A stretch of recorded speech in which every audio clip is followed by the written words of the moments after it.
the Bylaw Study Committee. And as we have at least one member remote, we'll begin with a roll call. Mr. Courier. Present. Mr. Langevin. Present. Mr. Marr. Aye, be present. And Mr. Robbins is present.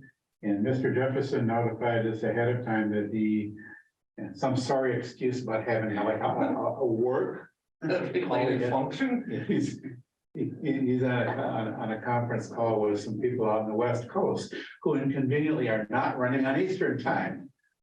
So what can you do? Anyway, so first order of business, as usual, is public comment. If we have any public comment, we don't have anybody in the room. We have at least one attendee on Zoom. If on Zoom you want to make a comment, you can raise your hand and we will take that. Otherwise, we will proceed into our agenda. The first agenda item being updates on the action item list. And then Brian, you had circulated an updated action item list to the committee members a couple of days ago. Yeah, so I think the updates there were fairly straightforward. The select board feedback that Andy had sent over is now incorporated. There weren't many additional items above and beyond what Andy had previously provided for himself. But yeah, just, take a filter or look through for any of the articles that we're all handling to see if any of those impact. I don't believe they had any comments on any of the articles that we already published. So I think those should be done and dusted. So I think it's just going to be additional for some of the articles we'll be talking about. And then I mentioned what I've been trying to do, and I went through and did it for all of the articles that we said were ready for publication at our last meeting. Just closing out any previous comments that, as kind of items that folks had raised, either ourselves or any of the stakeholders, where I think they've been addressed, and there were only a handful of items, depending on what we want to go through tonight, that I don't believe we addressed for some of the articles that we published last time. But I'll plan on keeping that up going forward to make sure we don't miss anything. Anything else from anybody? On that particular topic? Sort of. I just had a question on the town administrator's change. He's kind of like wiping out the proscribed membership of the search committee. I believe because it's the same in both the charter and the bylaws. That's right. Yes. Okay. Yes, that's been a while. Yes, that. Yeah, we at least I felt that there was no point, and in fact, it's one of the things we said kind of early on. Yeah. Yep. That if the charter says it, we don't have to repeat it in the bylaw. So that was why that piece was eliminated.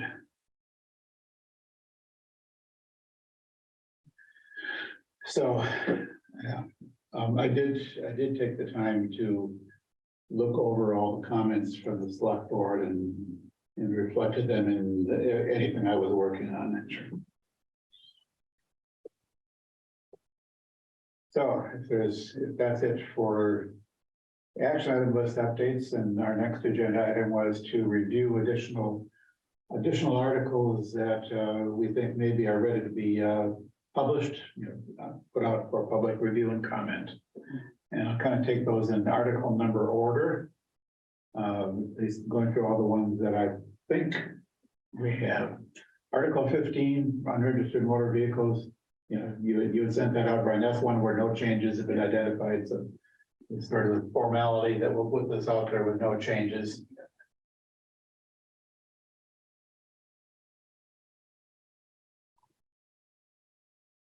Next one, dogs running at large. Greg circulated a draft of that. think what we did last time was kind of went through and described what changes have been made. So if you want to take a run through that, Greg? Did we do this one last time or was that? I couldn't remember. Yeah, I can. It must have been last time. Yeah, no, we didn't review that. The dog Okay. running. Dogs running large, we did not review that at the last meeting. All right, okay, then. Just didn't see it on the, Okay, let me pull it up. I'm not gonna be able to share it in the meeting, but if someone else wants to share it, I can talk about it. I don't have it on the computer I'm using for Zoom.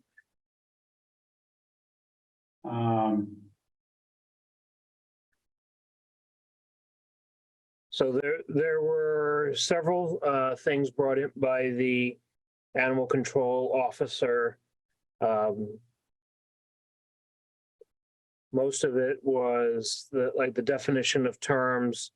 The animal control officer actually suggested moving the definition of terms up from section 7 to section 1, and based on our previous discussions about not wanting to change numbering, I instead listed, see section 7 for definitions at the very beginning of the article.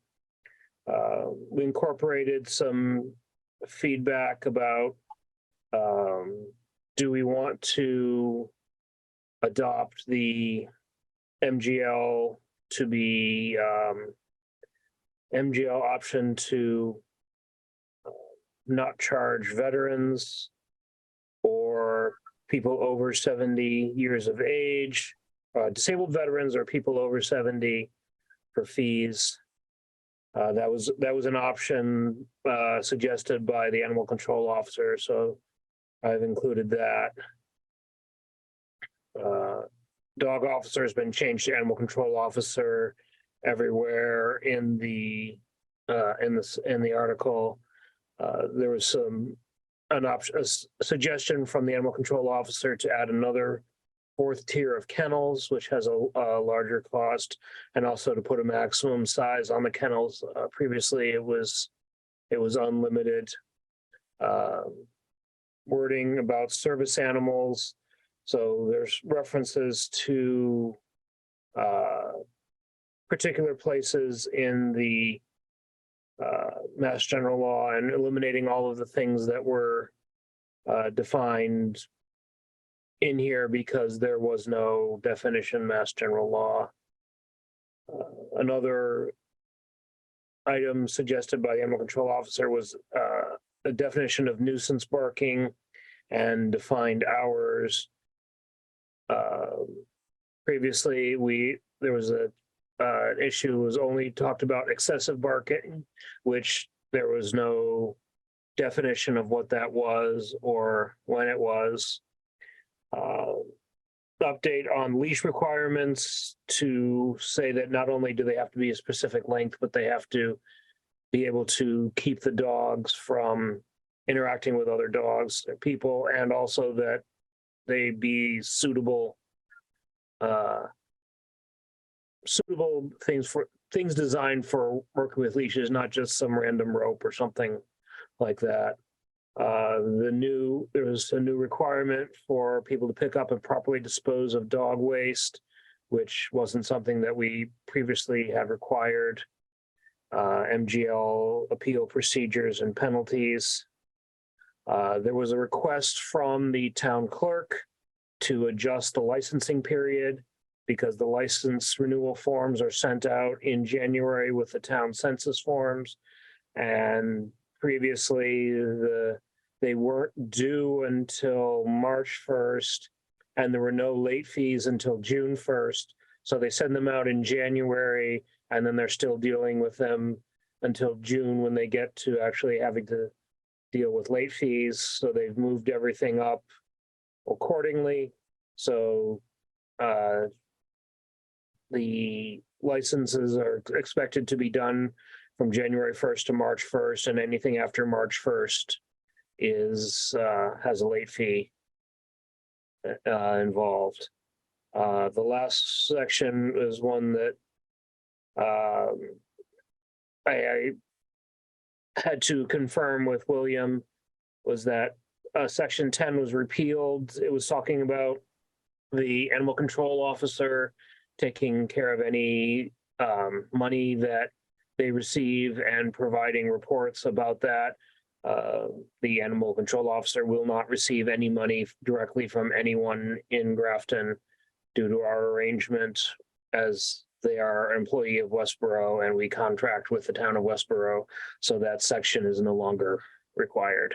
So that was the last thing that we had to get updates on before we could publish that. Anybody want to look at anything in particular? So one question, I don't know if you guys have made a formal decision about this, but the whole idea of keeping a section, so we leave the keeping account of money, section 8, and just list it as repealed in whatever date. You know how before we were talking about, like things seem to change around and stuff like that. Yeah, Yeah, section 10 is just marked as repealed. So that it will stay in the bylaws. It'll just say repeal town meeting, such and such a date. Yeah, page 5. Okay. yeah.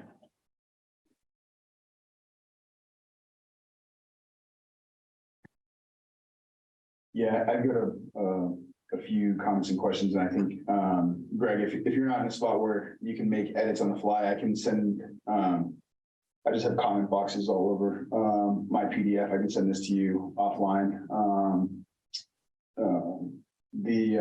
On the first, I'll just go through an order. In the first page, I didn't know, and I think, Greg, you had raised the question, either last meeting or a previous meeting, about how we want to reference Mass General laws throughout. And so I don't know if we're with MGL as a defined term in section 1 or somewhere else. But if not, since we, in the first part, the new paragraph that leads off, maybe pending, that decision, we could put MGL in parentheses and quotes after Massachusetts general laws, so that we, go forward and we reference it as MGL in other places in the bylaw. Yeah, that's something I think we had touched on that maybe in one of the last meeting or two. That probably independent of our edits to any particular section, that we probably want to from front to back of all the bylaws, we should have a consistent notation for references to Mass General laws. So I've tended not to pick on that, and then looking at individual ones. Whenever I'm editing text that references general laws, I try to be fairly consistent in the way I write it, and that's something really, that's sort of a global edit that I want to do at some point. We might even sort of put that to town meeting as one of a series of sort of global. We don't need to try to figure out how to do that right now, but yeah, that's one of the things that that, along with some achieving more consistency in section labeling and numbering. We've hit on a couple of those, and there's sort of a more of a global decision to be made, is maybe achieve some more consistency in formatting. Okay. Yeah, so I made a note to myself. I don't know if we have a global item in the action item list to specific to MGL references, but I'll make sure if we don't, I'll add it just so we don't lose track of it. Good to keep. Sounds good. So let me just, this public nuisance. So you can't walk your dog off a leash anymore in town? You never could. This is the only thing we changed. Was it used to say not exceeding 6 feet in length, and now it says designed for use with dogs, and which will prevent the dog from accessing other dogs or persons on the property. Yeah. So there's the only change is the description of the chain or leash. Yeah.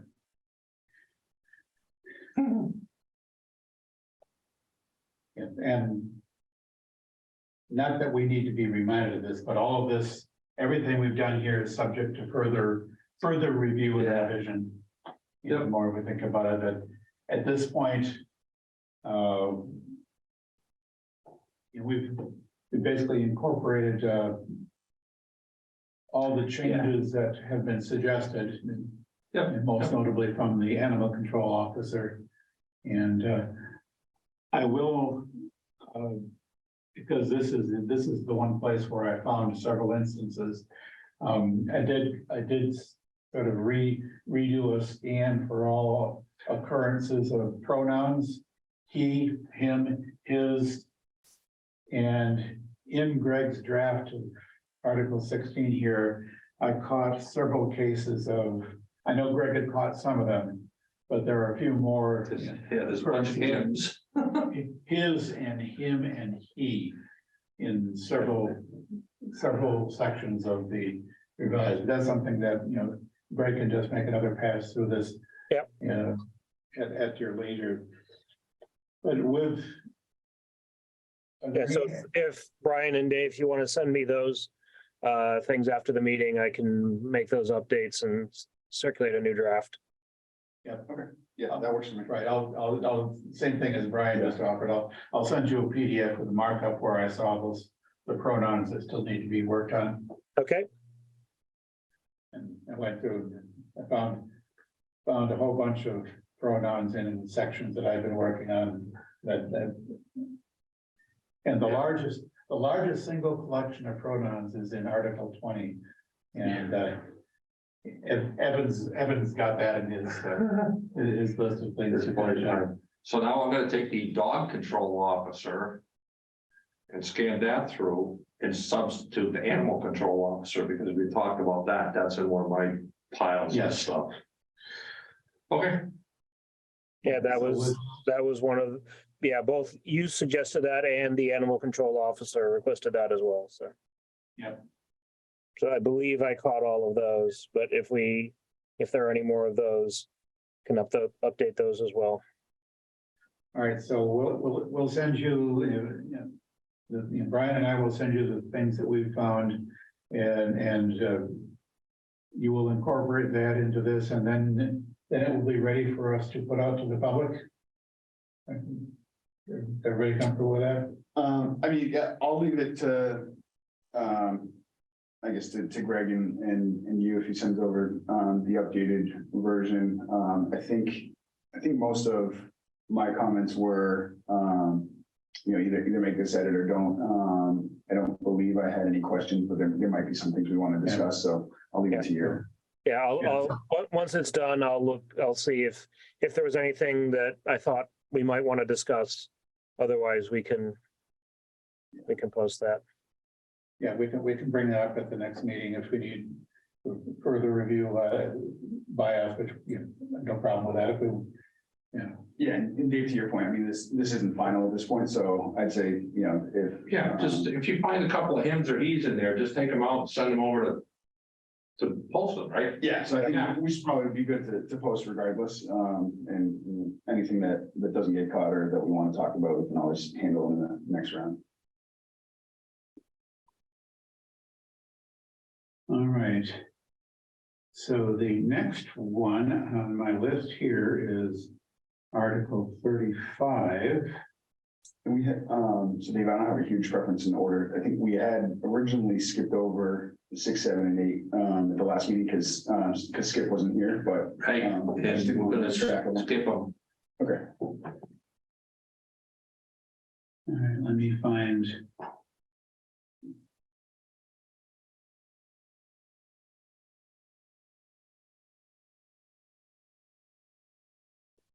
Where did that just go?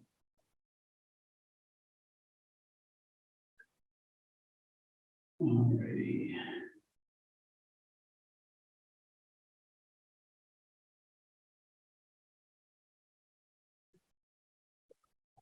So Article 35, the Affordable Housing Trust. I met with the Affordable Housing Trust a couple of weeks ago after our last meeting. We discussed the various changes that the Affordable Trust had sent over to us where I had some questions about that. I believe I got all the questions answered. And so we now have something that I think is ready for publication. I did propose changing chapter to section. And so there's this, and there's one other place where they were labeled chapters, and there should be sections. There are other questions about labeling subsections that I have yet to, there are some inconsistencies, and sooner or later we'll address those. But I corrected a couple of references to general laws. I think they had a couple of things flipped around, and one obsolete reference. The legislature, in its infinite wisdom, moved the open meeting law from chapter 39 to chapter 30. And so there's references to chapter 39, sections 23A, B, and C, or something like that, which if you look those up, you'd find that they're references to repeal general laws. And you're probably scratching your head going, what the heck are those?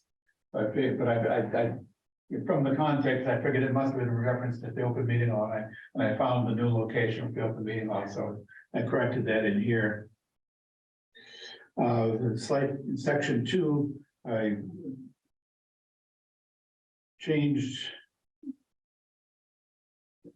the schedule for appointing of trustees because it was kind of vague. They just said trustees serve for terms of no more than 2 years. Which sort of, it leaves more leeway, and it's to be consistent with the charter, you're supposed to arrange so that, in this case, 2-year terms, there should be 3 expiring each year. So that's, so I put that language in here. And since they have 7 trustees and one of them must be a select board person, I said, well, the select board representative, the select board trustee gets reappointed every year, which this seems to make sense. Yeah. And so that picked up a few spelling errors, like town eligible to bold the office of trustee is really bold. Section 3 had a quorum saying that they has to be in person. And that's kind of vague, particularly in this era of Zoom meetings where, well, what does in person mean? In person means you're in the meeting. So whether you're physically present or remote, but trust council advised that the word is in person didn't need to be there. I like the edit, but it made me wonder if that last sentence even needed to be there. Right. Does the bylaw really doesn't need to define what constitutes quorum? I think it's kind of more broadly understood, but Yes, at a minimum, I'm good with what we've got. It's strictly speaking, it's unnecessary. It shows up in several bylaws. And redundant, and yes, everybody knows what unless this body's definition of a quorum is different than the generally accepted one, and it doesn't really need to be said. And I wouldn't be opposed to removing that sentence entirely. Well, then do it. I'm Believe it. thinking that the charter had a general definition that was used, but I'm not finding that one. Let's see. I'm pretty sure there is a clause in the charter that defines quorum. Yes, the word quorum, unless otherwise required by law or this charter, shall mean a majority of the members of a multiple member body then in office, not including any vacancies which might then exist. Yeah. That is 7.5 of the charter. Right. Yeah, so change that to all red for that last sentence. Yep. And section 7, I clarified that the trust annual report should be published in the town's annual report.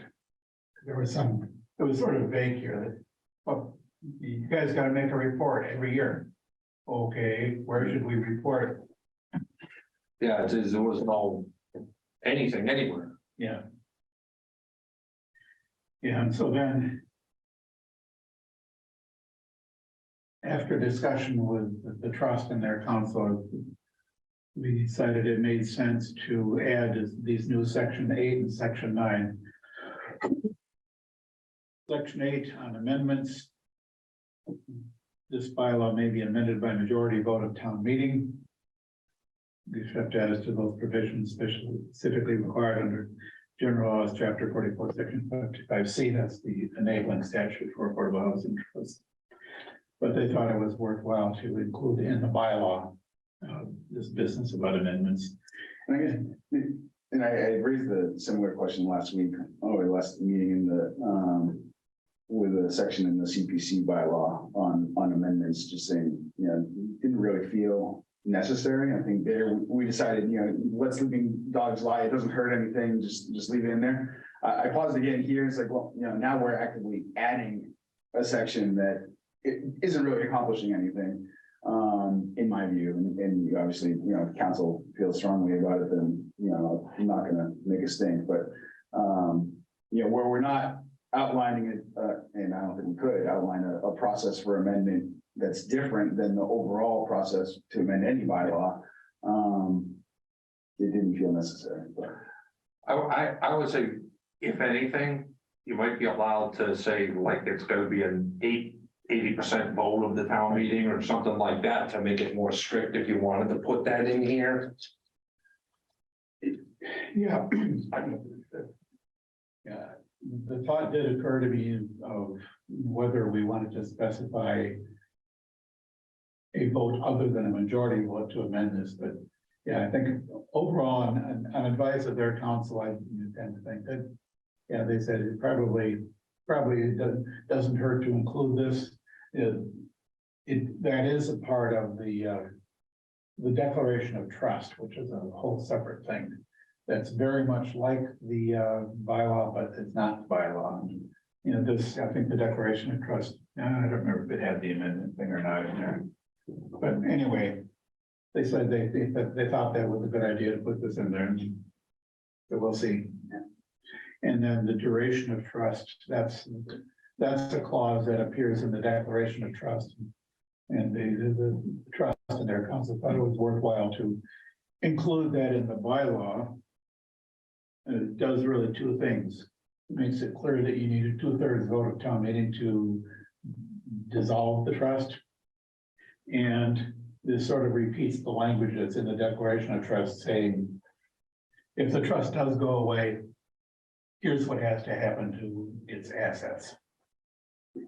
And Kathleen thought it was fairly important to include this in the bylaw as well as the declaration.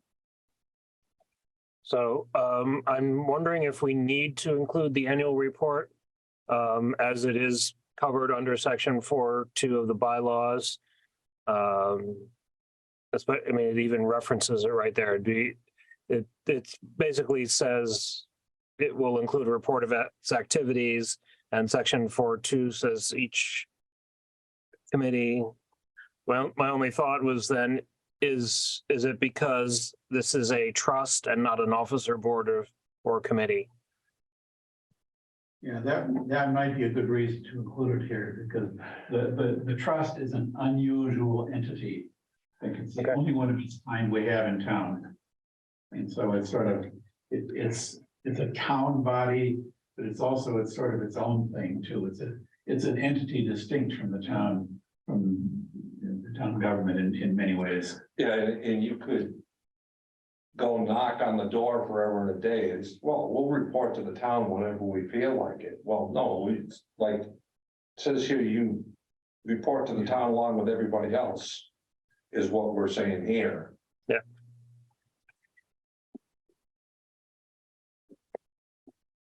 So I think that's just, you're just reaffirming. yeah. Yeah. I think because the section doesn't specifically mention trusts, it's probably worth having it here, especially since it was already there and we're just updating the text a little bit. Yeah. Yeah. So other than completely eliminating that sentence about a quorum, is this good to go, you think? Yep. And I learned a new noun today, I did not know devises could be a noun. Oh, definitely. It appears in wills. You know, the funny thing about it is that all these little spelling or grammatical errors. This language was almost entirely copied. I mean, I think I circulated my memo to you, that the Declaration of Trust came first. And then they copied mostly verbatim from the Declaration of Trust to create the bylaw. But in the process of that copying, they didn't just cut and paste. They apparently retyped it and got a few things wrong. Yeah, they got spell checked or something, or somebody just typed something in there. Or someone looked at that and said, oh, that's not the right word. That should be. Either that or Devises is a verb. words never came up. Yeah. Yeah, the word devises is something you don't often see, except in certain legal circles. Mostly having to do with wills and trusts. Okay, so let me make a note of that.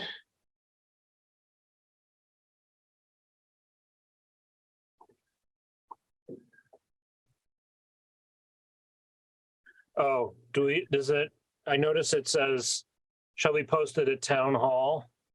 Which, one, we don't have a town hall, and two, does that just need to be, shall be posted in accordance with whatever requirements we come up with and whatever wording we use there? Yes, let me, Well, this is the town hall. Yeah, but we call it the municipal center, so Oh, I don't know if there are other places that we use the phrase town hall versus municipal center, so. yes, that, your search thingy. yeah, that, Yeah. that I will revise that language for consistency. Yeah.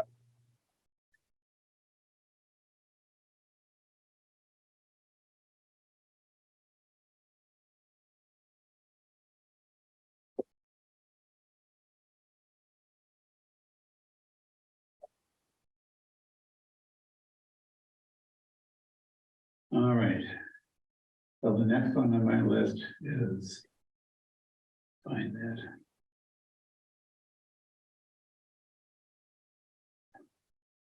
The illicit discharge bylaw. Yeah, we covered 36 last time, right? Because that was in your Yes. email. Okay. Let's see, 36. Stormwater management, yeah. Oh. Did we cover 36? No, I don't think we did. I missed that, didn't I? Where's my list? Yeah, 36. Here, I'm looking at 37. Wrong one. But that, did Greg just bounce us over 36? I thought we had looked at it, but I wasn't 100% sure. No, Yes, according to my notes of what we looked at, we left off last time at Article 34. Okay. So, now I'm getting ahead of myself, so. Article 36 here. Stormwater management. And what do we have here? Not much. Section 7.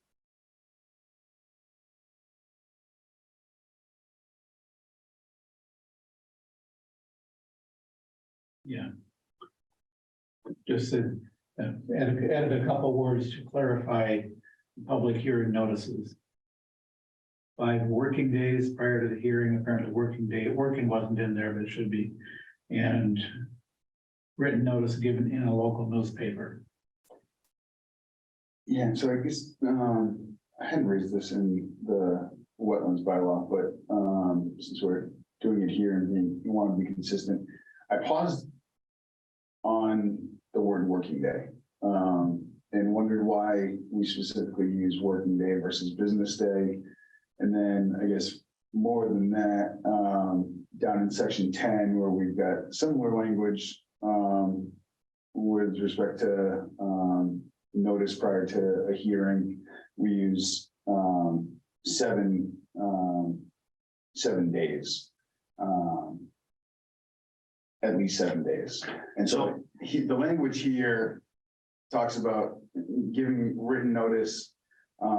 It seems like, since there's no other qualifying language, precisely 5 working days prior to the hearing in a local newspaper. Well, what if the local newspaper isn't published exactly 5 days before the meeting or before the hearing? And so I think the at least 7-day language seems like it could work in both places, but at a minimum, I wanted to address working versus business day, and if we thought that one. I was also thinking there should be an at least there in section 7.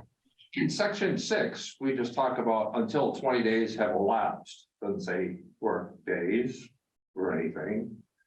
And not that it's the same general thing, but then you have your 21 days from the date of the closing of the hearing, and then you talk about 5 working days, but what is actually a working day? Are you saying 5 weekdays? 5 days which the office is open barring a holiday? Yeah, I think there may be a definition. It's something should look at for alignment with state law too. Because I think this language is sort of adapted from state law, similar state law provisions, but business days, working days. I think business days may be the term that's more frequently used than working days. And the 7 days is implicitly 7 calendar days. Right. But yeah, there's an opportunity to clarify that language a bit and look for consistency. So just to digress, because I love to digress, under section 6, or until 20 days have elapsed. Now, what bigger does that mean? 20 calendar days? Yeah, I assume any place where it doesn't reference working business, other terms, that it's talking about calendar days. Yeah, that's generally understood. It may be explicitly given. Otherwise stated. Stage, sure. Yeah. But yes, days unless otherwise specified are calendar days. And I think there's a definition of business days that basically it's calendar days excluding Saturdays, Sundays, and Holidays. But yeah, I think we could improve, ensure greater consistency here. Yeah, because we've seen, barring a holiday being in the mix, the 5 working days is probably looking to cover a week, so the at least 7, probably get to the same place barring, barring a holiday. So we'll look to make this as consistent as we can, given probable inconsistencies in state law that we kind of have. Yeah, I think business day is better than working days. You wouldn't want to have somebody say, well, that was going to be a working day, but it was a snow day, so nobody came to work. We didn't work. But you laugh at something today that 5 years down the road may be taken for gospel. Right, or as the municipality, we're talking about stormwater management, the DPW is working 7 days a week, Yeah. so, what's a working day, even mean in that context, so it could. Good. The only other thing, it's purely administrative, in the box at the top, I think we're missing a 2, TO. Yes. In the first row, amended to a line. So we actually, in our charter, we have a general provision. In definitions, the word days shall refer to business days, not including Saturdays, Sundays, and legal holidays, when the time set is less than 7 days. When the time set is 7 days or more, every day shall be counted. Interesting. So, yeah. You could change that, you So could it take could just be working 5 right out, days. just say 5 days. Because if it says 5 days, it's gonna be less than 7, and that's. On the other No. hand, 5 business days is generally equal to 7 calendar days. I would leave 5 business days in there. Because that would almost, I could see somebody reading it and saying, oh, it says 5 days here. Why should I, why do I have to go back to another? All right, I don't recommend, I don't like that definition. I was very surprised by it, so. I don't recommend saying 5 days and assuming everybody understands it means business days. Yeah, Right, I definitely don't like business, that. I would put business. Yeah, it's either 5 business days or 7 days. yeah, I'm fine with either of those. And occasionally that makes a difference. Because sometimes 5 business days, if in the middle of that 5 business day period, you have a 3-day weekend, then 5 business days is really 8 days. So that may make a difference in some cases. Again, particularly with reference to if state law is specifically about 5 business days, and this is intended to align with state law, then we need to be aligned with that. Yeah. The only other, so probably more strongly than the 5 business versus 7 whole days, is, like I said, right now, it feels like it reads as though that's a precise measurement. So like the notice needs to be given exactly 5 working days. That should be at least. And yeah, so I feel more strongly about, working in some sort of at least or some language that would not make it seem like that notice needs to get published on a specific day. Yeah.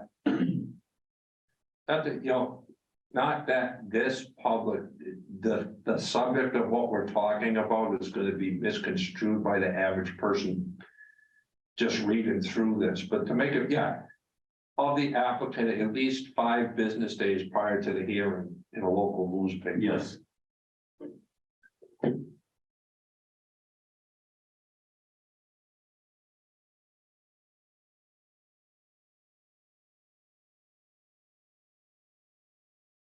All right. I don't think you need a comma in that sentence after hearing.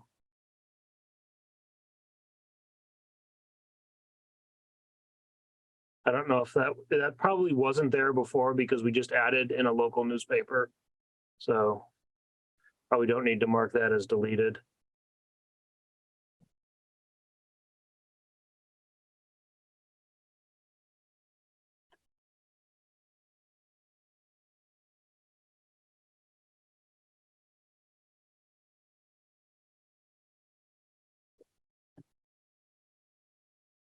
Anything else? All right, then we can. So there's a similar 2 sentences, or the next sentence, certified mail at least 5 days prior to the hearing. Does that also need to be clarified as business days? I'm sure it does.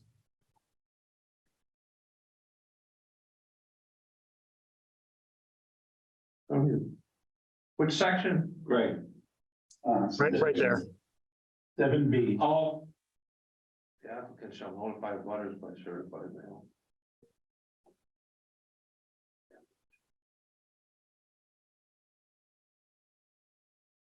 Yeah, and there we have the at least. Yeah, that was At least 5, yeah, so you just add business. Yep. In that one. Yep, I just put that in. I was looking for a sentence down, I'm saying, geez, I don't know if we see that there. Oops.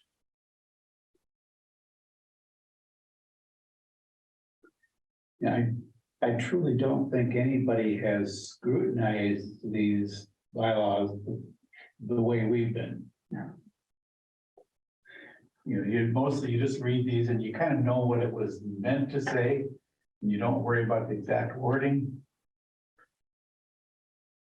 Making me want to go double check all the references to days throughout. Yeah. Might be another thing to put on the things to check is references of days, put that alongside the MGL references. In town hall versus municipal center. Yeah.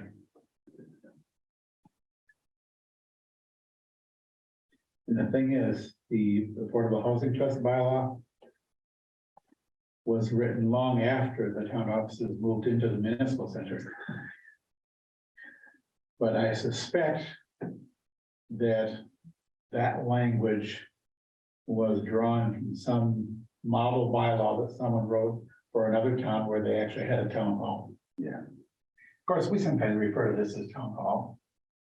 It's only when they, we moved here and they put a new name for it there. Yeah, so it appears town hall does not appear in the charter. Municipal center appears two places. One being a committee, the renovations committee, and one being the posting of notices on the town bulletin board.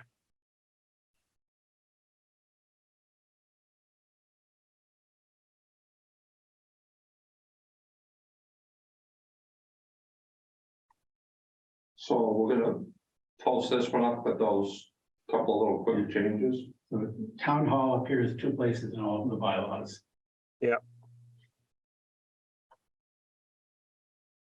One being the, Affordable Housing Trust. So 35 and 36. Yeah, in the paragraph we've just been looking at with business days, town hall appears there.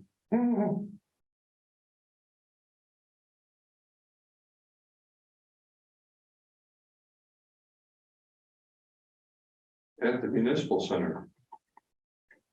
Is on mine. I don't know what you guys have in yours. Yeah, Municipal Center appears twice talking about the bulletin board and once about the renovation committee. Yeah.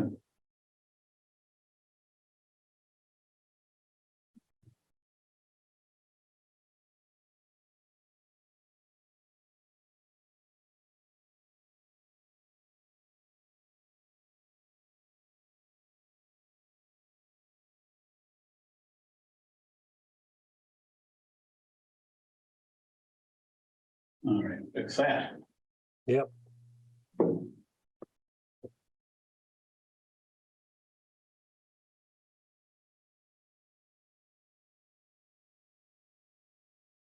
right, what else do we have with this one? I'm good with that. Yeah. Yeah. All righty. Let's see, that was 36. Right. Now we can go to 37. Where is 37?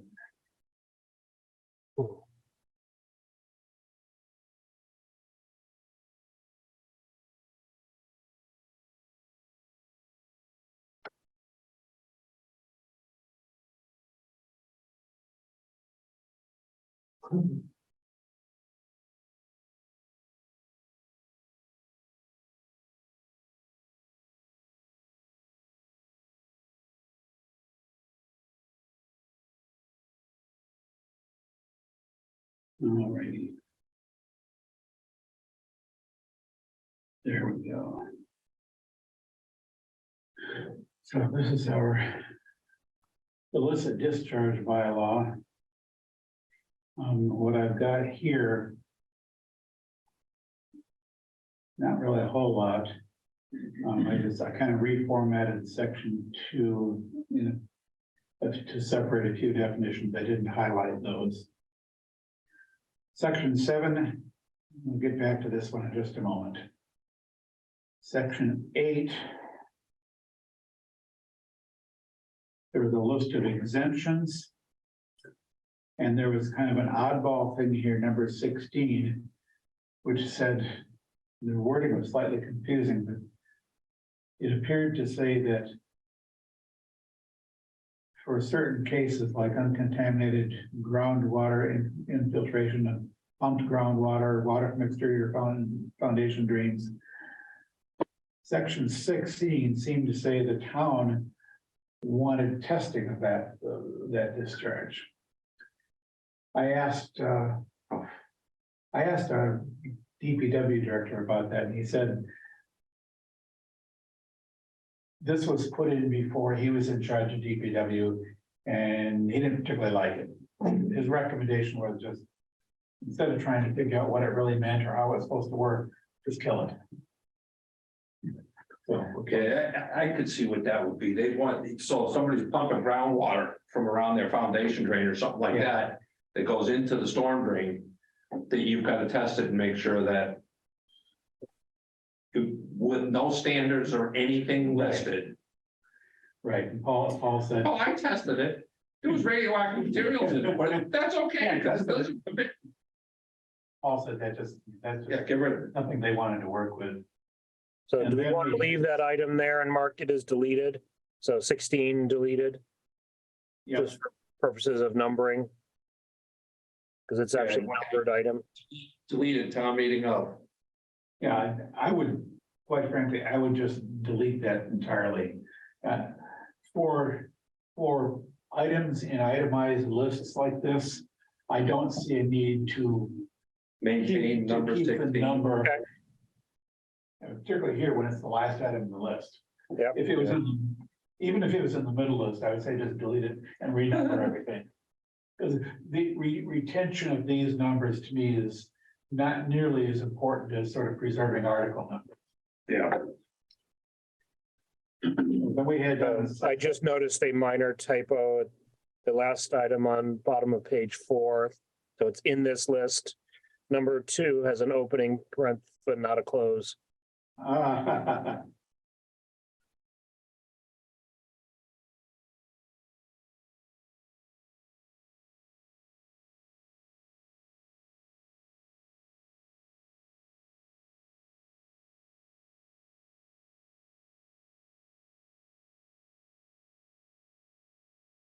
all right. And then this is something we caught, a couple of us caught early on. Brackets, insert other appropriate departments. Okay, what are the other appropriate departments? Somebody didn't look at them before they did this. So, yeah, Yeah, so this is something that I reviewed similar bylaws in a dozen or so other towns. And some of them had nothing, some of them had various combinations of public works, highway department, board of health, sewer department. I specifically asked the Board of Health, because that was a fairly common occurrence, Board of Health and Public Works or Highway. So I asked Health Department if they wanted to be included in this. They said no. They said, we get notification through the DEP, that's good enough for us.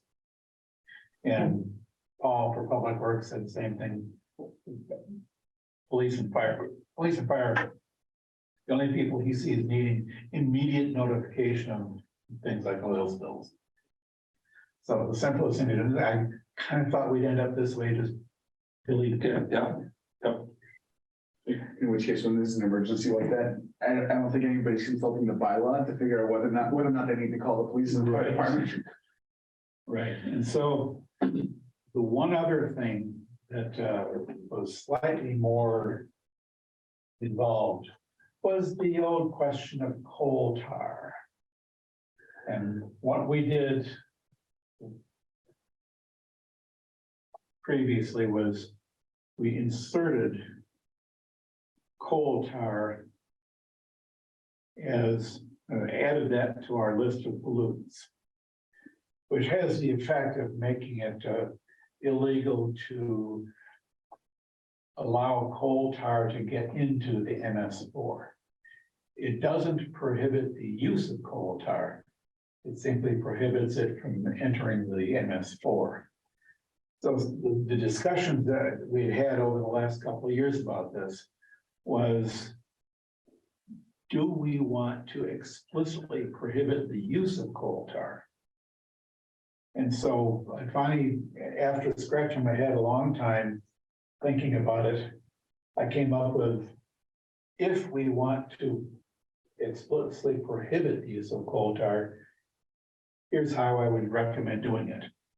Under the section of prohibited activities, adding another prohibited activity, and that is the application of coal tar-based pavement sealant. So I put this in there because this is a way that makes sense to me. If we want to explicitly prohibit the use of coal tar, this would be a way to do it. And I believe that was the intent of the previous action, so I'm fine with adding it. So I do have one semi-question there about what you're talking about. Do you know what the black stuff is that they use on basements? on the outside of a foundation, is that coal tar? I don't think so.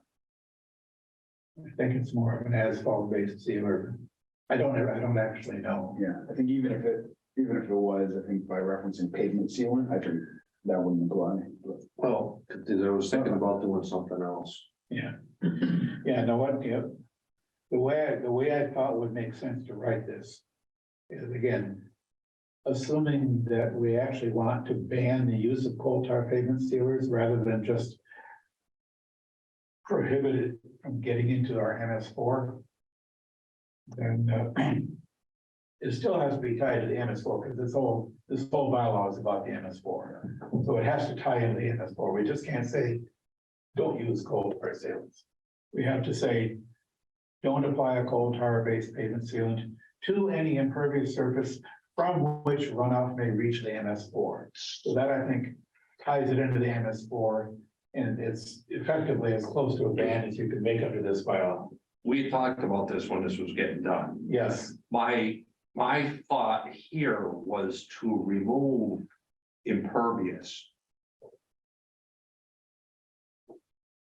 that's not a So bad- that somebody wouldn't just take this may be getting, like.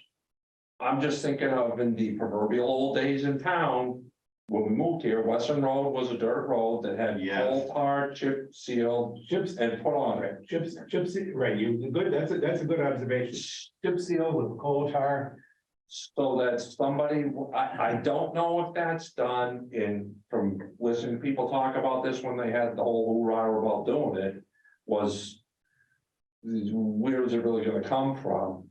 Well, do you wanna say just impervious? Well, let's keep it from somebody from just taking and spraying it all over their dirt road.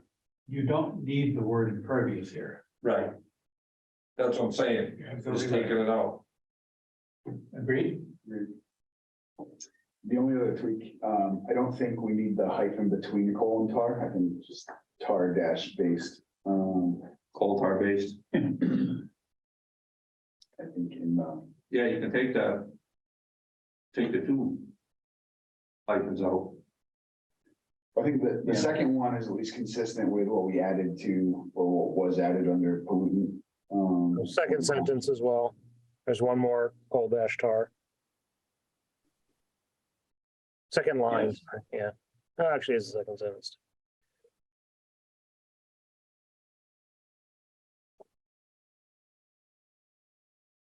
Yeah, and that's consistent with how it's spelled. It's one grammatical thing I kind of have a problem with is, whether or not to use a hyphen in a situation like that. But yes, Doesn't matter, damned if you do and damned if you don't. this is true.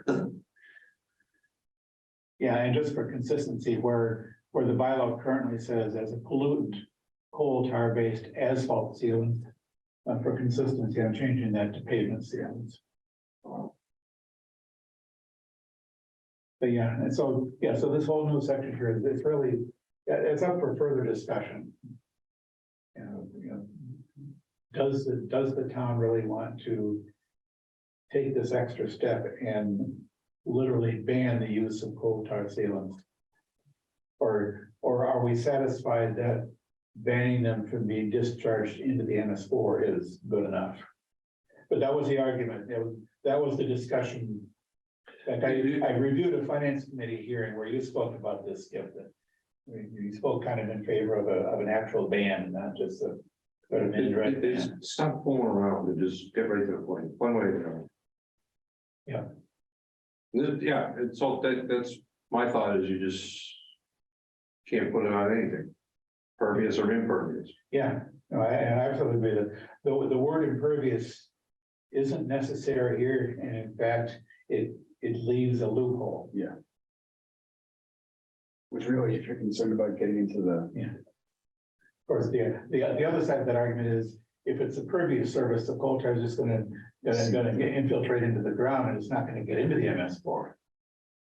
It's just gonna, Yes, it's gonna go directly to the groundwater, right? Taking it out, we got it covered either way. Yeah, I like removing impervious. I had a couple other comments, but that's it for coal tar.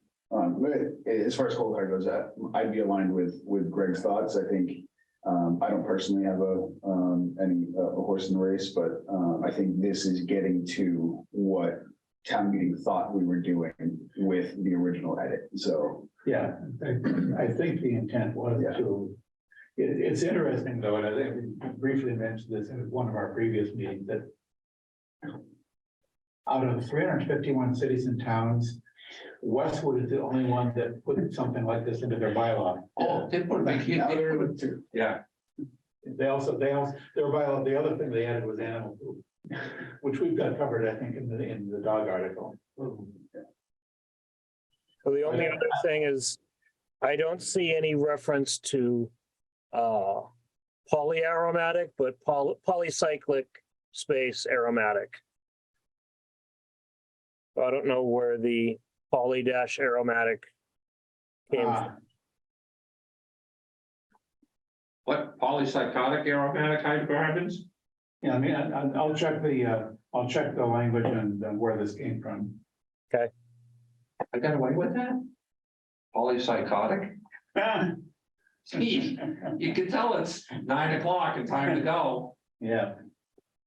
Yeah. so- Yeah. That clock's an hour fast. I'll check the source material I've got at home on the proper terminology for that. I may have missed a word when I was typing that in. Yeah, mine has it as, all the ones I see is polycyclic, one word, no hyphen, and then aromatic is a separate word. Yeah. Okay, I think we're good with 37. So the only other pieces, so in section 2 on definitions, the first 3 I didn't see actually used anywhere. And I can see, maybe the authorized administrative agency and best management practices, maybe we want to explain what those are anyway. And Greg, I had a similar comment for a couple of things in the animal control officer bylaw, where there are definitions that don't necessarily, we don't use those terms as defined anywhere else, but it might make sense to define them anyway, or to explain what they are. The first one, I think for the dog one, those are things that appear in MGL, but I'll check. yeah, so there are places where they could serve some other purpose. The Yeah. first one I paused on with authority and being defined as select board. The word authority pops up in a handful of places in the bylaw, but none seem to reference the select board. So I thought we could probably remove that one entirely. Oh, I will go, if I just made a note to myself, I'll review all these definitions, and if the definition is not actually used anywhere in the bylaw, it does not belong here. Outside of the first 3, the only other one that I had that was like that was recharge. I didn't see that being used anywhere. I don't know why. The other thing is, why would you define a word with a word? In essence, Exactly. Why wouldn't you have just use select board wherever you wanted to use that? yeah. In the old days, before it got changed from selectmen to select board or board of selectmen, yeah, I just a quick look through and I don't see BMP or best management practices anyplace. So, Yeah, no, I'm in favor of deleting definitions that don't actually serve a purpose here. Might be a perfectly good definition, but why are we defining it here when we never reference that term? The only other item in definitions for waters of the Commonwealth, it's missing a close quote at the end of the term. It certainly is. And then between section 3 and 5, we have a section without a 4. How did that happen? That was all. I'm assuming. I saw some of these things as well in other sections where like we have coastal waters. There aren't too many coastal waters. It's like I said, I'll just leave those alone. Mhm.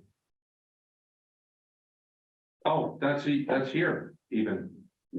Yes, it is. This one's highlighted. I read through it and I'd seen coastal waters in a couple other places. I'm like, well, it's copied and pasted from someplace else. Why Yes. why take it out? But We here, you might as well spell it right. copy and paste a whole bunch of stuff. It's how we do this, how we make our bylaws. They can see more than 2 pages. Let me see. Just want to make sure that it, yeah. It wasn't me that accidentally deleted that forward section. It never was, it wasn't there. Ay vey.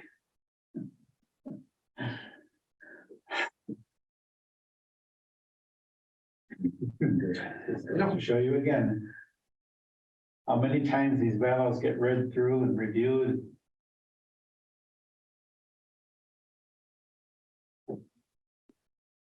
And you see what should be there, not what is there. Yeah.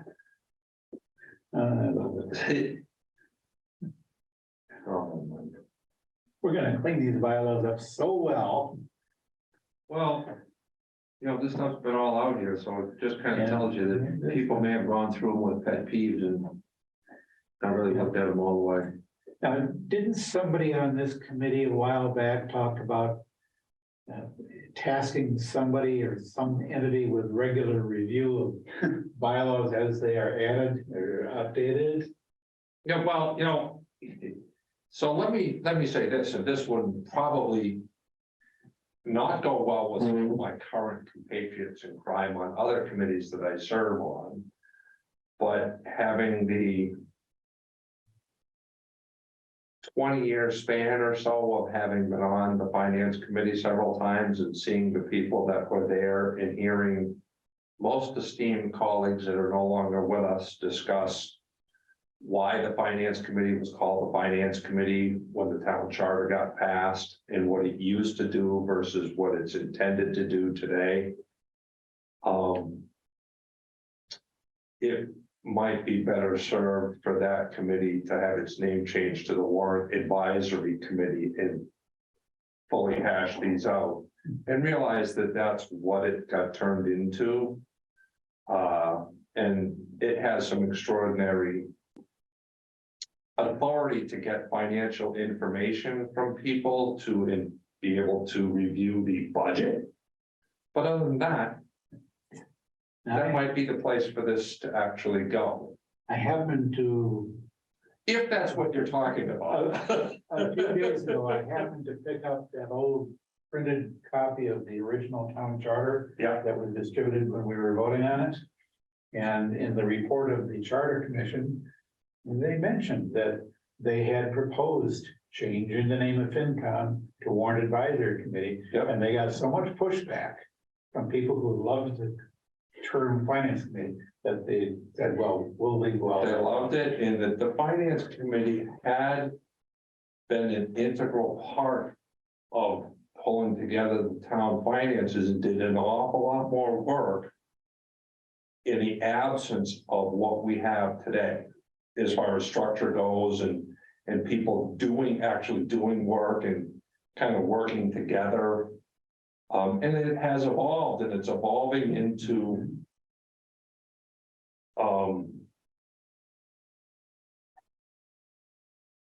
being phased out by a professional management of the financial stuff. I guess is a larger, all-encompassing thought on it. But yeah, that it's for them to, and I sat listening to many people come up and say, well, who are we to say? Whether this is right, wrong, or indifferent. People will come up and say, okay, here's what we want to do. And you get, like a 2-minute thing on it and, oh, okay, sounds good, but not going over those warrant items, which we're supposed to make, recommendations to the town meeting about passing. So could you say that there was a problem with the parentheses sections going through? yeah, maybe they should have been picked up. And that's where the idea lays or should lay in the future, but anyway. Yeah, anyway. So anybody else spot anything else here in this article? Nope, 37 or whatever, we're 37. All right, so we'll say we're done with 37. I've got a few corrections to make and then we'll be good to publish that. Article 38, the Agricultural Commission, Brian provided us with a document there that just highlights the fact that no changes are recommended. I think we should publish that as a revision. That's the plan. Yeah, well, that's what we've been publishing. All the no changes at all, we'll still put them out there. Yep. Now, where was I? 39. Article 39.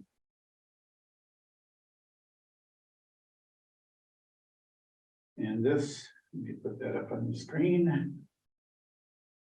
39, here it is. You know, the whole part that you're striking out. What does that even do? Well, the idea from the section title, section 1, purpose. Like a preamble. It occurred to me that if your section is entitled purpose, you should actually state what the purpose of the bylaw is. The original language there does not do that. And so, and that original language, not only does it not state a purpose, it also states facts that are no longer current. So I propose replacing it with an actual statement of purpose. The interesting thing about this is in trying to decide, well, what is the purpose of this bylaw? I realized that the original purpose is no longer exactly what the current purpose is, because the original purpose was plainly and simply to limit the number of marijuana establishments to the smallest possible number allowed under state law that didn't have to get a ballot vote. Which is hard enough to say, but that's no longer true. We're no longer limiting it to the smallest possible number. You know, we're now limiting it explicitly to 3. You know, and getting that language in section 2 fixed up was a minor challenge, but they were struggling with that for a while, and the language that ended up here was essentially provided by me. What, the old one or the new one? The new one, the new section 2, I basically wrote that. And trying to keep things, because you know, you'll probably remember there was all sorts of discussions about fractions and 1.2 and rounding and all shit like that. Sorry, bad language. Well, yeah, So we but fixed that. that's a perfect explanation. So, you know, I propose here what, after, it took me a while to come up with that, because there are all sorts of things you might say. There are some things that I could suspect was a purpose, but I really wouldn't want to say it out loud. So I think thought you just did a minute ago. Well, I think, But anyways, so the only thing I would change in this, Dave, is in the last sentence, for the retail sale of alcoholic beverages not to be consumed on the premises. Oops. I think that word actually comes from, let me just double check, chapter 31, 138, section 15. When you took it out? Oh, okay, you changed it to GL 1, chapter 38, section 15. Yeah, there I just changed it. Yeah, okay, fine. If the I'm pretty people sure up that in might- Boston want to say drunk, then far be it for me to say consumed. Let me just take a moment to look that up. Yeah, that comes right from MGL. MGL section 15, licensing authorizing sale of beverages not to be drunk on premises. Yep. That is the title of the section. Yeah, so this is a case where, yeah, I don't know that I would have chosen the language the legislature used, but I probably don't want to argue with them on that. Yes, I think I would prefer the term you said as a skip, but as a direct quote from general laws, it's probably best to leave it that way. Dave, the only comments or questions I had on, so the marijuana retailers definition. I don't read that definition as being limited to recreational marijuana, like we have it in quotes up above. Yeah, so the definition is any or an entity licensed to purchase and deliver marijuana and marijuana products from marijuana establishments and to deliver, sell, or otherwise transfer marijuana and marijuana products to marijuana establishments and to consumers. So I wonder especially where we're striking recreational from the defined term. In section 1, we could probably strike the recreational marijuana in quotes and the word recreational from the third to last word of the section. Because I think we're really just getting at any marijuana retailer. 94G is specifically about use and distribution of marijuana not medically prescribed. Yep. Yeah, it is, right, this is, right, 94G is about what's commonly called recreational marijuana. Yeah, it's almost like you're trying to turn yourself inside out.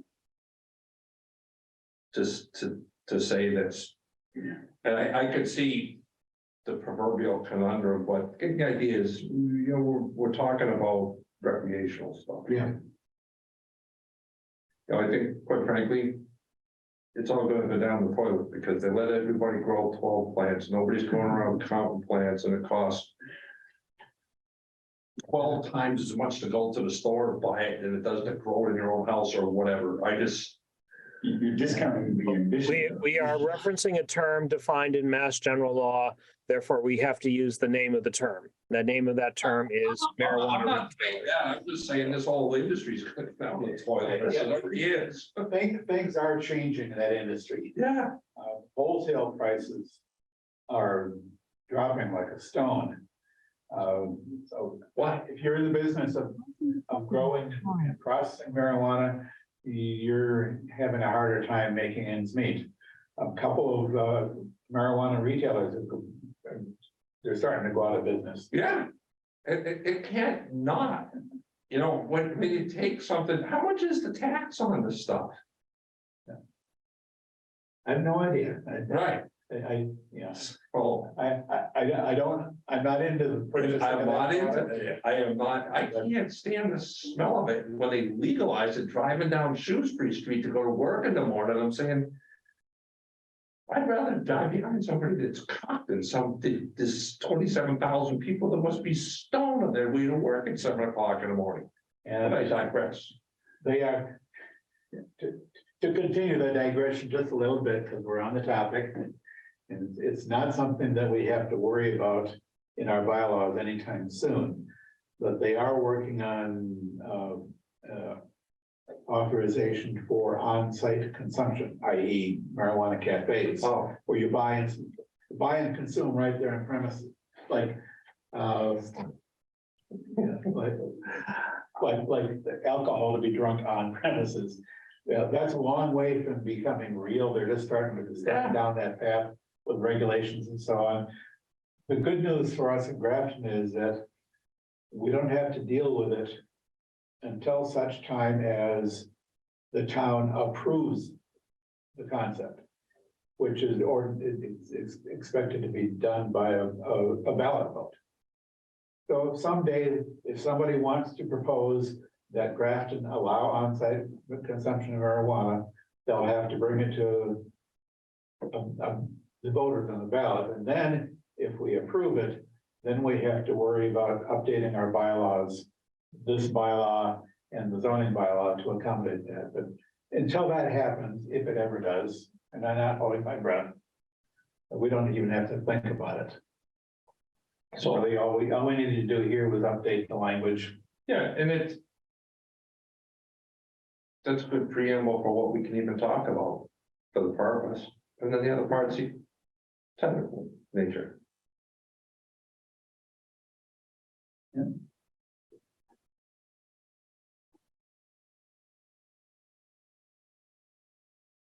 I guess marijuana has been a somewhat complicated topic ever since it started out as legalizing medical marijuana.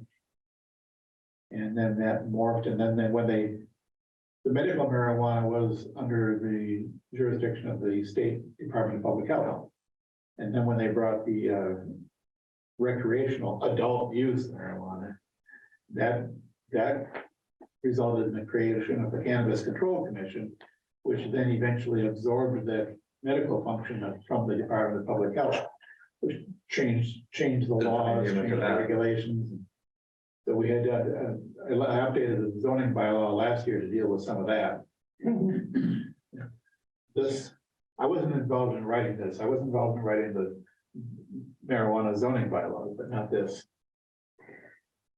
Except, as I said, I was involved in fixing section 2. So what do you think, Brian? Do you think you want to change any more of this? Or did you feel about it? Yeah, okay. Yeah, I like the 2-paragraph bylaws. Yeah, this was other than the time it took me to figure out an appropriate statement of purpose. Yeah, I'll take it. And the purpose is to get to section 2. Yeah. Yeah.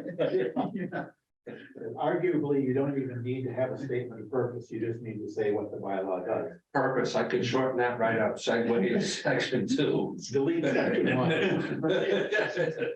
Delete section 1. Delete the heading of section 2 and just make the whole bylaw just one paragraph. It's like a Marx Brothers movie. But quite a few Like that bylaws, clause, we rip it out. quite a few bylaws do have a statement of purpose, so best to leave it in there. Okay, As long as you know how to section to explain how to amend it, I'm good.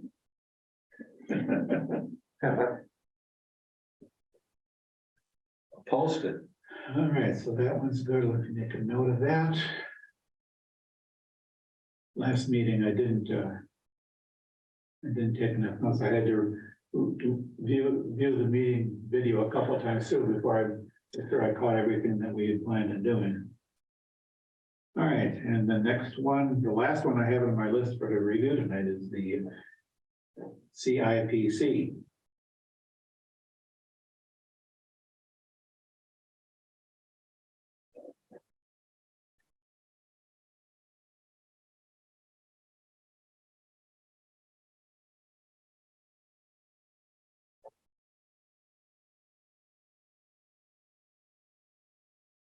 Did you send the CIPC one?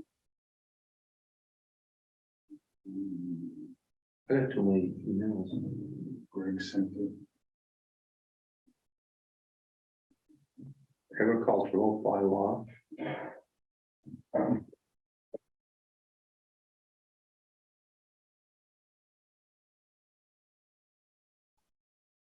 Yeah.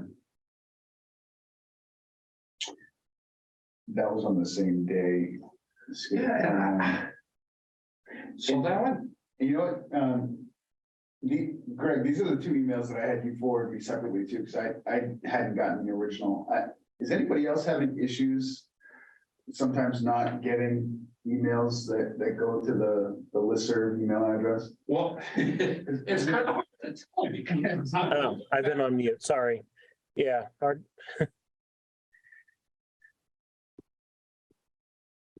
So, yeah, definition A, there was we had the 5 in parentheses without the written text before that, so we added that. Basically, most of the updates here have to do with changes in procedure due to the adoption of ClearGov, where all of the departments submit their projects into ClearGov as they are being proposed, and they work on them throughout the year. So basically, the way they're not being presented in a packet that is all sent in at once and then gets sent to the committee, we review them through ClearGov. So that's the 5-year plan and the capital package. We're identifying that the 5-year plan is now the source of truth for that is ClearGov, as opposed to a separate document that CIPC maintains that ends up in duplication. So that's C and D in the definitions. And we modified the duties. So in for the A, we are not maintaining the plan, we are reviewing the plan. And we are going to be including it in the committee's annual report, which is something we have, instead of publishing it separately, we're gonna approve that. We discussed changes about exactly how we present the final recommendation of the budget to be sent to the town administrator. That's who we are advising.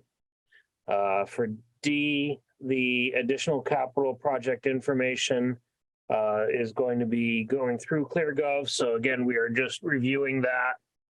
And the same thing for E, we are reviewing the things that are being tracked through ClearGov.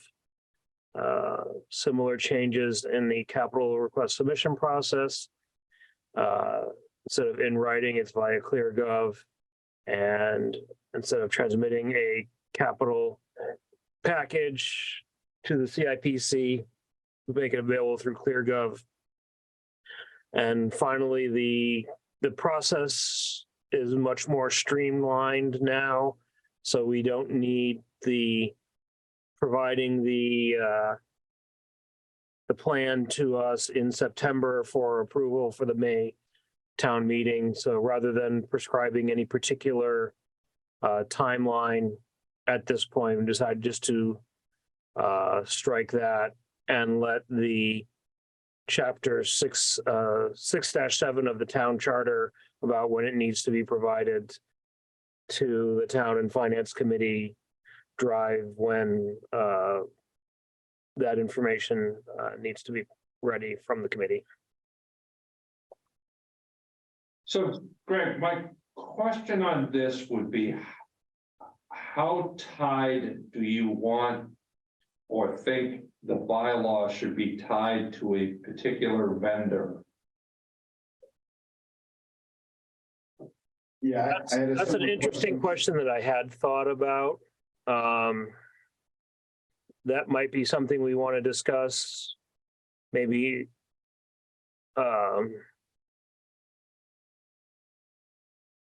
instead of using ClearGov, using the town's budgeting software or something to that effect. That might be a reasonable change. Yeah, I thought, or something along the lines of, ClearGov or successor packages, Yeah. or something like that too. But yeah, It's through the financial software packaging or something like that, so that you would never really have to change it. So like if someday we change ClearGov and somebody says, well, I want to put the new name in, or we want to take ClearGov out. Why set yourself up now to have to remove it? And a generic term such as a capital budgeting management system or something. Yeah. It's not something, I think that I wouldn't necessarily tie it to the town's accounting system, Right. but it's a software system, a software application that's designed to manage capital budgets. Yeah, it's So a succinct term for that. this, and this wouldn't even necessarily. You could generically put this in as the town's budgeting system and not even reference making it as if it's just one. There's not a system that's set up specifically for the capital budget. It's for the town's financial budgeting system. So right. Don't identify it as a standalone capital budget, but a software system used for managing capital budgets. Yeah. The town's budget, period. well, but we can say that way, someday if there is a tool specifically for capital, then it would still be covered by that, or it could be part of a larger package. Yeah, I think the point would be that this is the capital improvement planning committee, so they're dealing with the capital budget. Now, there's a good chance that the system used for managing the capital budgets just happens to be the system used for managing all budgets. But that's not relevant to this. What we wanted to identify here is the system that's used for managing the capital budget, whatever that is, whatever it's a part It's of. in the place of ClearGov. Right. Yeah. I agree. Identifying ClearGov, I mean, we know what ClearGov is, so that's a convenient shorthand for the system that we're talking about. Yeah. But when ClearGov changes its name, or when we find a better product that does everything ClearGov does, but does it better or does more, Cheaper. and we want to use a different product, the name ClearGov becomes problematic in this context. So I'm going to replace ClearGov with the town's capital budgeting software in the body of the article, and I will send that out as well. Yeah, that, something generic and getting the point across that it's not this paper report that you have to have done 6 months ahead of time so anybody can look at it and all that kind of stuff. Yeah, and I know you can think about this, Greg. Whether there is a term consisting of 1 or 2 words that can then be used after defining it first as deciding more comprehensive definition. Because, you know, if you're talking about, say, a 6-word description of the system, the software system used for managing the town's capital budgeting software, when you get that many words and you're repeating them all over the place, it begins to get awkward, but. Right.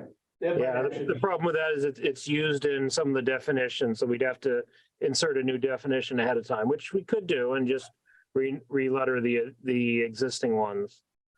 Yeah, but I mean, if it's like a 3-word term or 3 or 4-word term, and after making substitutions, if it looks pretty readable, then that keeps it pretty simple. But if the adequate description of that system really is 6 words, then a shorter term with a definition might be necessary. But in the interest of keeping it simple, if you've got a good, say, a 3-word term for it, and that works, that's fine. Yeah, it does show up in a couple of spots, Greg, where you might want to do. So what I've done now is the 5-year capital plan, projects as presented in town's capital budgeting software, in parentheses, the software, and then just use the software for the rest of it. Yeah, I think that works. yeah, I don't envision us going back to hard copies. yeah, no. Yeah, so this does presume a software system that's used for managing the budget. And for the foreseeable future, until some strange event happens that computers cease working. Then we won't be able to pull the bylaws up for anybody to create a problem with somebody not following the bylaws. Right, there you go. The only other question I had in this one was, under the first definition of capital improvement, we've got three NEs listed, getting at 3 different types of things. Just wondering if it'd be helpful for those to be bulleted somehow, or it's more of a formatting question, but bulleted or numbered or none of the above.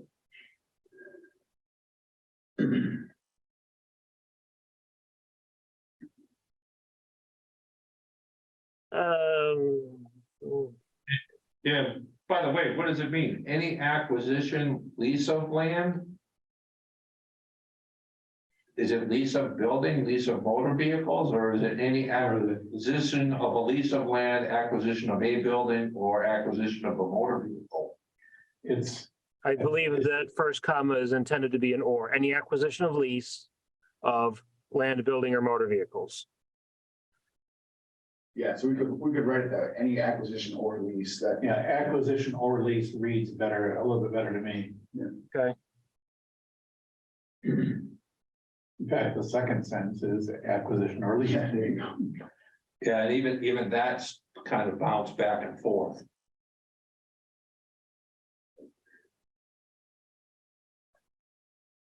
And of course, that's language from the original CIPC bylaw. Yeah. But yes, that's another little way of making things a bit more consistent and readable.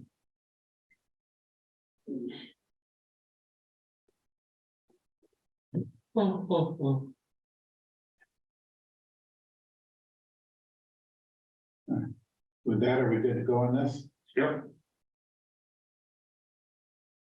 Marvelous. So I think that's at least all that I had listed as ready for review tonight.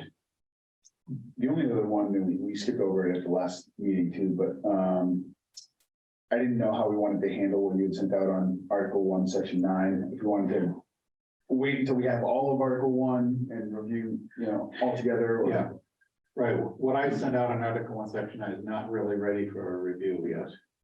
And on that, it's sort of a segue into some follow-up to what we're doing, what we've been doing. I think we had from last meeting, Articles 21, 22/29 and 28A. I think we thought those were about ready to be published, but I haven't gotten anything. I don't know. I haven't seen. Greg has been doing some updating. I don't know if you've had a chance to do that yet. I sent a new draft of 2229, which was basically just the reordering that we talked about, putting the new article first and then the rationale after that. So Brian should have that. I don't think power I've seen just- that. I just lost my other computer where I was working, so I have to plug it in. I'm looking back, I don't even see, Right as I finished taking notes on the CIPC bylaw, so. Murphy's Law. And it never warned me. It usually warns me like a minute beforehand when it's really useful to do that. No, I'm going back. Here. The last note I have from Greg is December 15th. Yeah, I think the 2229 I just sent to Brian in the last Yeah. week. I'm forwarding that to Dave now. Sorry, I didn't realize I was just. Oh, actually tonight, but other than that, I don't know what, they're coming from the same place? Yeah. Oh, yeah, the thing from the good hair Dr. Cummings.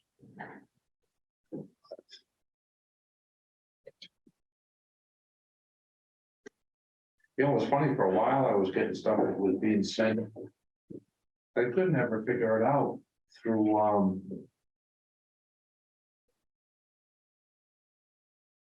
like the finance committee mailbox. A whole bunch of stuff, but not from everybody, was going into a junk folder that I only stumbled across. It's like, well, where the hell did this one come from?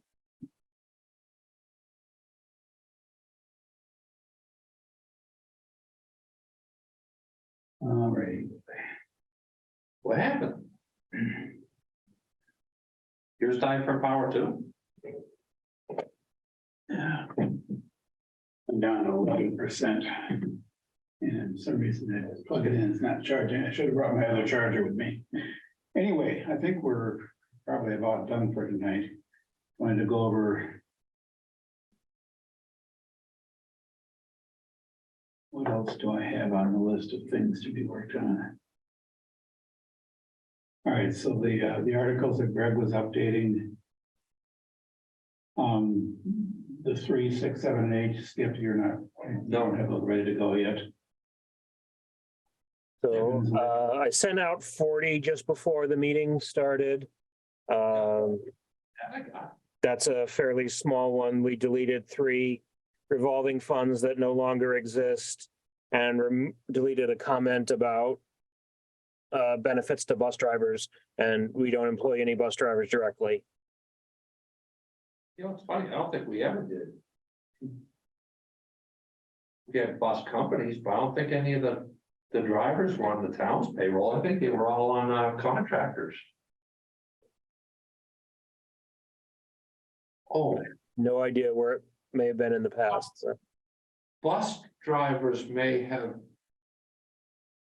Did COA bounce back and forth between being town employees? Dave, do you remember? Dr. Cummings did say he was guessing it was a relic from when Grafton used to hire its own drivers. So I assume at some point they did. I don't know when that would have been.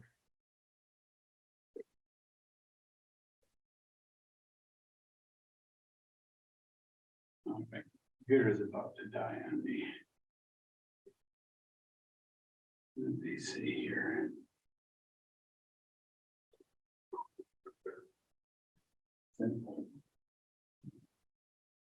Dave, is that a USB you plug into my computer? Is that a USB charger?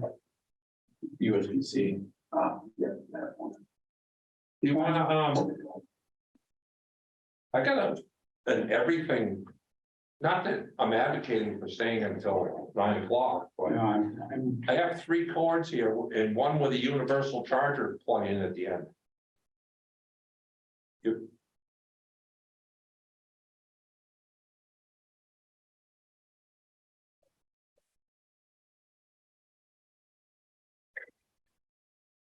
it's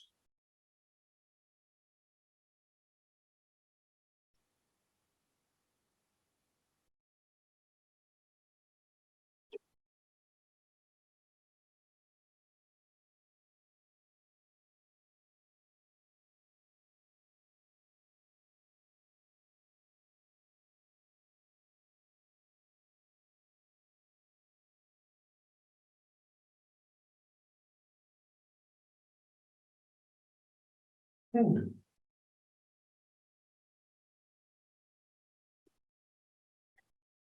look at that. There's no Apple.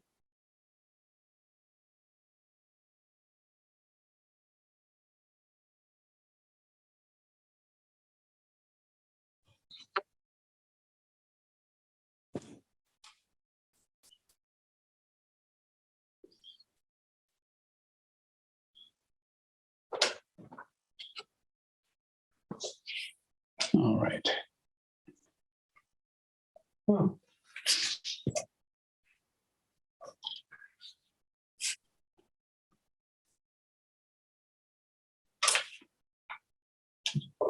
Oh, we just want one.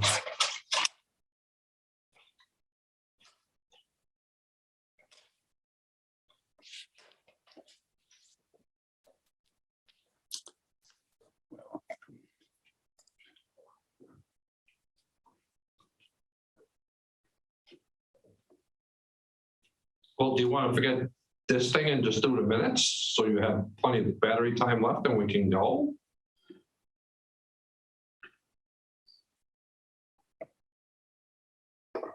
All right. Yeah, let me see here.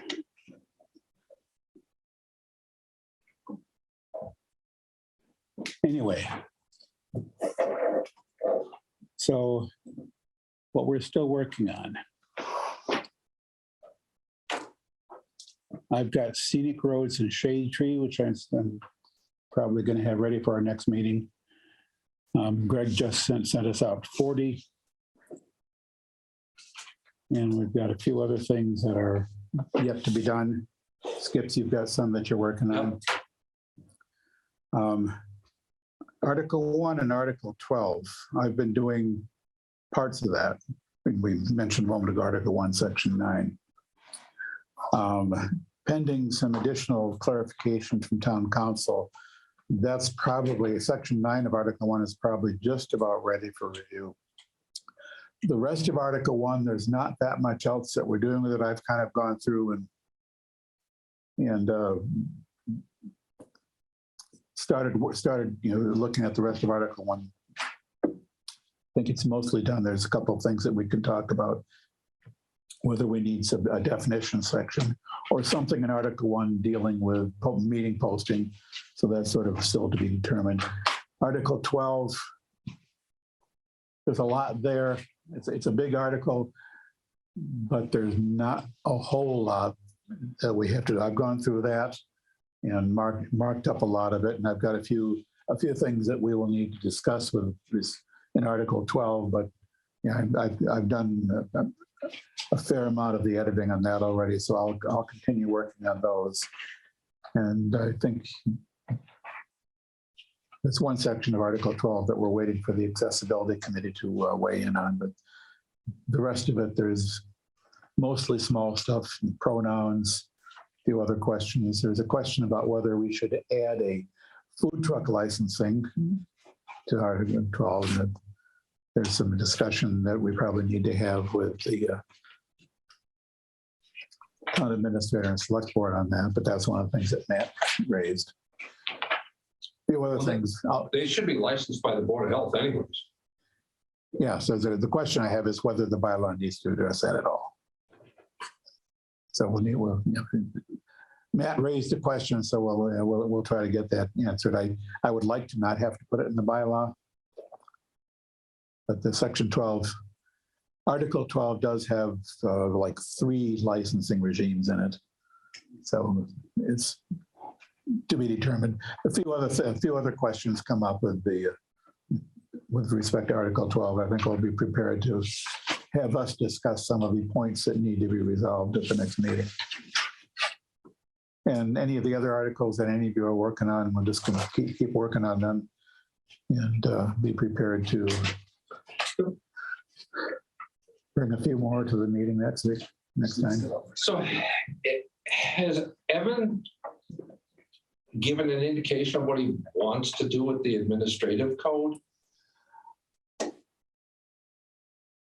I don't know the answer to that yet. So the answer is no. He has not given you an indication. He has given me an indication when I discussed that with him. He said he recognized that as something he needs to look at. He hadn't been paying much attention to the administrative code or to the charter provision that deals with that. So I pointed that out to him, and so he did say that he would consider that something that he would do, but when he will do it, he did. I understood him to say he would work on that. Yeah. So it just in the context of trying to work in whether we take what Mary Lauria had done for her class, Yeah, and actually put that into the bylaws and see if we structure something in the actual bylaws. Not that he has to ever fill the jobs, but the structure is there as the finance director oversees the operation of. My current understanding of particularly the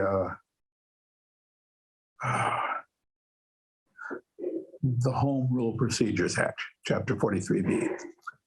My understanding of that is that pretty much that and what we have put into the charter pretty much gives Evan free rein to define those positions for the jobs the way he wants.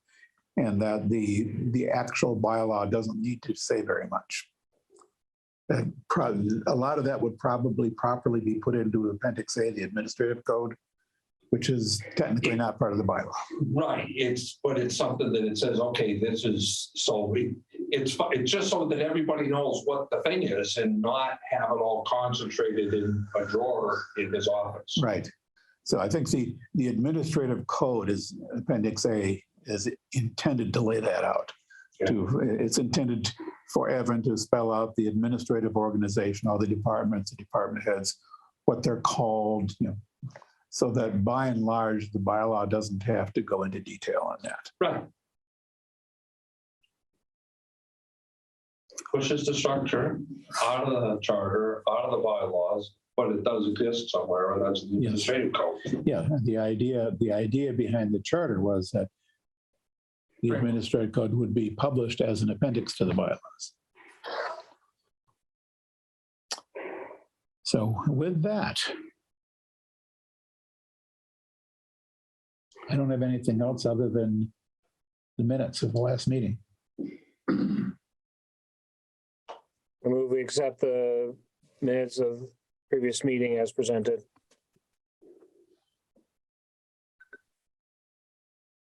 Did we lose the? The owl? Yeah, I think so.